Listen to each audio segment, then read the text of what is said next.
Hi, I'm Dr. Joe Vitale of MrFire.com. I'm in the movie The Secret. I'm the author of the Attractor Factor and many other books. And I wanted to talk to you today about the law of attraction, and I wanted to explain a few concepts that some people are confused about. I know a lot of people have seen The Secret. A lot of people don't like The Secret. A lot of people are absolutely in love with The Secret, and still more, amazingly enough, have never even heard about The Secret. So I wanted to talk about The Secret, maybe some things about the making of The Secret, my involvement in it, but I wanted to be sure to help you in understanding the law of attraction and how to implement it in your own life. First, let me give you a definition. The law of attraction is the idea that everything in your life is being attracted to you, that it doesn't matter what it is, good, bad, or indifferent, you've attracted it to you. Some people like that idea, many people hate it. The part they like is when they attract the good things. The part they don't like is when they attract the stuff they don't particularly want. My view on this is that everything in your life, no exceptions, everything you've attracted, but you've done it on an unconscious level. Now, you can make it conscious when you think about it a little bit.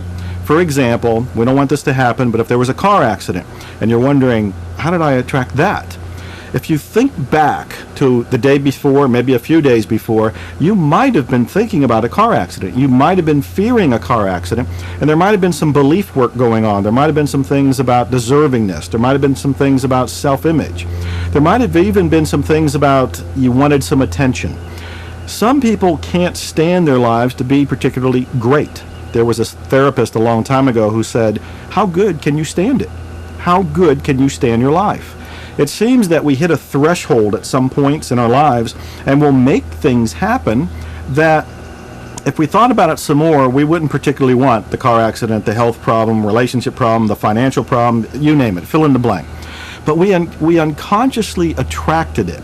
We might have done it for a variety of reasons, but we still did it. That's my whole point. The law of attraction is a law. It's not just a principle. This is something like the law of gravity that's out there in the world. A lot of people will then say, well, the law of gravity means I drop something, it's got to hit the floor. But if I try to attract something, I may not get it. And I'm saying you get everything in your life because of this law.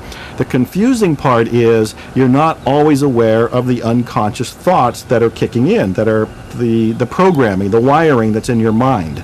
And it's all about a process of awakening.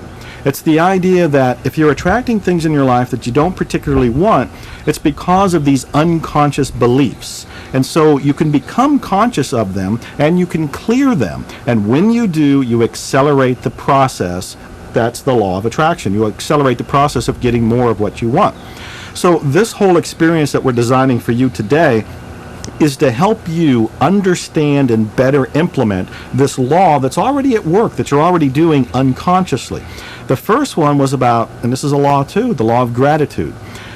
This is in psychology. Whatever you focus on expands. Whatever you focus on, you get more of. I learned a long time ago that if you focus on something you are genuinely grateful for in this moment, you transform your whole energy. You feel differently, you think differently, your whole state of being has changed. When you start feeling grateful for anything in this moment, you've engaged the law of attraction to bring more things you'll be grateful for. Now, I told him that I first heard about this something like 20 years ago, and it might have been 30 years ago. At that point, I had gone through homelessness, I was in poverty, I was struggling, I was living in a one-room dump of an apartment. It cost me $200 a month, and I can barely pay that. I was driving a clunker of a car, and every time it broke down, my world collapsed. It was a devastating experience. And I was learning about the law of gratitude. And I thought, I'll be grateful when everything changes. I'll be grateful when the money comes in. I'll be grateful when I get a new car. I'll be grateful when I'm out of poverty. I'll be grateful when I've got the job I want and my books are published. That's not the way this works. When you want to wait, you're still in that sense of desperation. And that sense of frustration, that sense of desperation is the feeling that's engaging the law of attraction, and you get more things to be desperate about. So, I was learning about the law of gratitude. I had a pencil. I took that pencil and I looked at it and I said, I am truly grateful for this pencil. And I truly, sincerely was.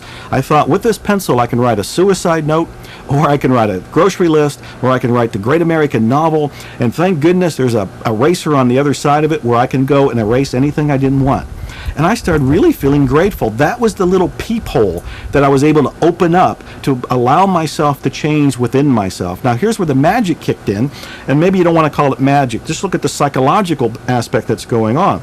As I felt grateful for the pencil, I started to notice things in my life to be grateful for. I have eyesight, I have health, I had a roof over my head, I had opportunities, I had dreams, there were things I was going for, there was things I was writing.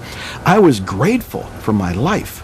And as I began to feel more and more genuinely grateful, I started to attract. This is the law of attraction. Gratitude is engaging it. I'm starting to attract more things to be grateful for in my life.